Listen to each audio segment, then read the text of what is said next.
Good evening, everybody, and welcome to Angel's Haven. I posted a video earlier today just to give you an updated tour of the house. And I'm signing on again to tell you a little bit about what Living Tiny has been like for the last few months. If you've watched some of my videos, you know that one of the things I've really stressed out over is making my house comfortable for people that come to visit. I often have 1 to 2 or 3 people who live in the park come by at the same time, and we sit and have tea or coffee, and that has been a problem, as you know, because I had intended to use my bed like a couch, and nobody really wants to sit on it. I got a comfortable chair, and that really has helped a lot. Now, I did talk to the carpenter who lives in the park. His name is Derek Campbell, and he gave me a bid for modifying my bed by putting a rising lift under it and then having a cupboard at either end of it. That would make it easier for me to get into the underbed storage, and it would also give the couch some structure to make it look more like a piece of furniture rather than just a bed. The estimate that he gave me is reasonable for the work, but I've decided to defer it for a later time. Having that comfortable chair has actually made the little area where my bed is look more like a living room. And then I sit on the bed and my company sits in the comfortable chair, and it seems to work. So that's sort of the deferred project that I'll do at some time. If you saw in my video earlier today, I got a cabinet which is now on top of the built-in cabinet for the washer. The purpose of that cabinet is to give the person that's visiting a place to set their backpack or travel bag. I have 2 slide-out baskets in there that have sheets in them. I can move those baskets and I have another place they can go, and that would give the person that was staying, visiting, and using the sleeping loft somewhere to put their belongings if they chose to. So that modification made me feel as though I could welcome visitors. My son has stayed here, my friend Dave Michael has stayed here, but I haven't really had anywhere for them to put their things, so now I do. So, as you do in any place you live, I've made little changes. I haven't made any changes outside. One of the things that I need to do this spring is have the outside power washed. There is a family that lives in the park that owns an RV mobile washing service. It's called Davis Family Shines. They're a really wonderful young couple. They have 2 great boys, and they'll come and wash my house. It's reasonable, and that's something I intend to do. Then I'm going to talk to Derek and see whether or not, once it's power washed, he thinks it needs to be clear coated again. The outside is cedar, so it might not, but I will at least get a professional opinion about that. I really like everything I've done.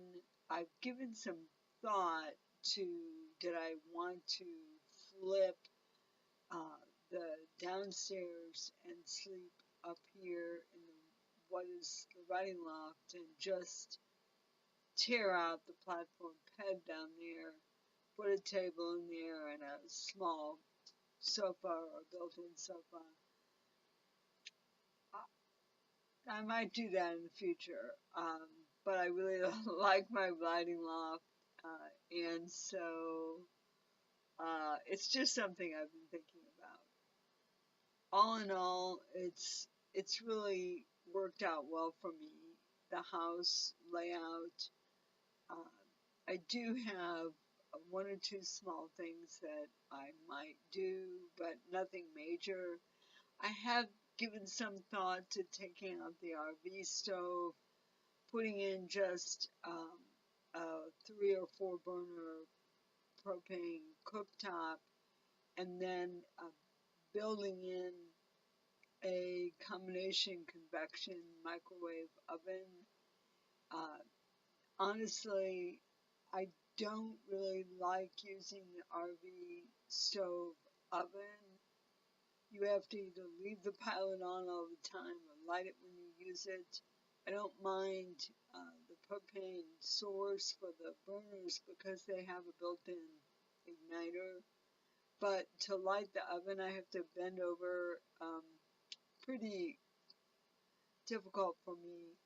And so that's a project that would take a few $100s probably, um, maybe more because I'd have to buy the cooktop and buy the little convection unit and have someone pull this out and connect the stove top. That might actually be worth doing. So that's an expenditure that I think would take a higher priority over reworking the bed area. Um, Other than that, I'm looking around to see. I think everything is pretty comfortable. I like it. I still like living tiny. I looked over a couple of my old videos from a year ago and I thought, gosh, I still feel that this is really a good way to live. If you follow my blogs, you know I live in Park Delta Bay, which is an RV park in the California Delta Loop. They have intentionally encouraged tiny houses to come.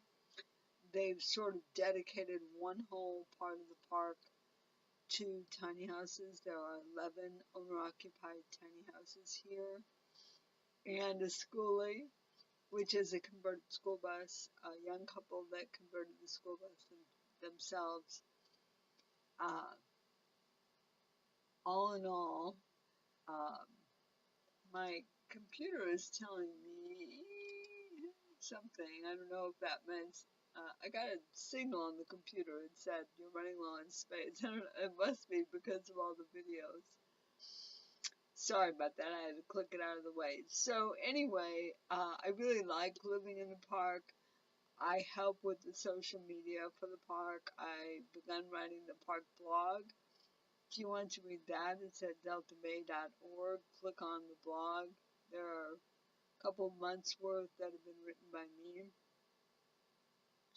Everyone that lives in the park, I like. Everyone that I've met, I think there are 85 permanent residents. The park is a 12-acre park. On my side of the park, I think it's like 5 acres, and there's 7 on the other side. We have a smaller number of lots and a big meadow in the middle. That's where we build the community garden. I helped start it, although I'm not very strong, and I had a small surgical procedure last fall, which really kind of set me back more than I had thought it would, and so I didn't really work in it much in the fall, more in the spring and summer. Luckily, there are young, strong people, or younger and stronger people that work in it, and the garden turned out to be very bountiful. We had fresh beets, salad, carrots, tomatoes, Swiss chard, everything you can think of. It's really nice. So all in all, living here has turned out to be good. I'm planning on staying for at least a couple of years. I'm working 4 days a week for a lawyer in Rio Vista. It's really interesting because it's probate law. Shout out to Jay Williams. Um, I did not practice probate law in Missouri. I had a little bit to do with a few guardianships, conservatorships. I wrote exactly one will, which was contested, and I had to testify. And that was maybe 25 years ago, maybe 30 years ago, maybe longer, I don't know. But anyway, I do research and writing, and I talk to clients. I do basically everything you can do without a California law license.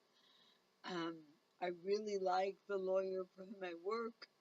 And all in all, that has worked out to be a very nice arrangement. Um, so um, I've spent a lot of time seeing the migrating birds here. Um, Living here has turned out to be pretty nice.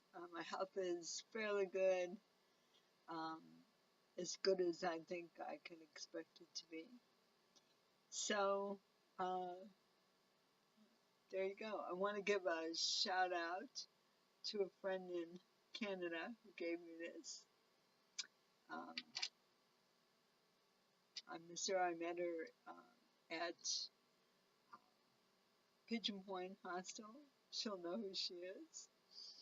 And nice young lady, about the age of my son, I think. And we went for a long walk in the Redwood Forest on my birthday. Um, so there you go. So that's how my tiny life is going. And I hope your life, tiny, medium, or large, is going well. Thanks for spending a few minutes of my tiny life with me. And I'll see you next time.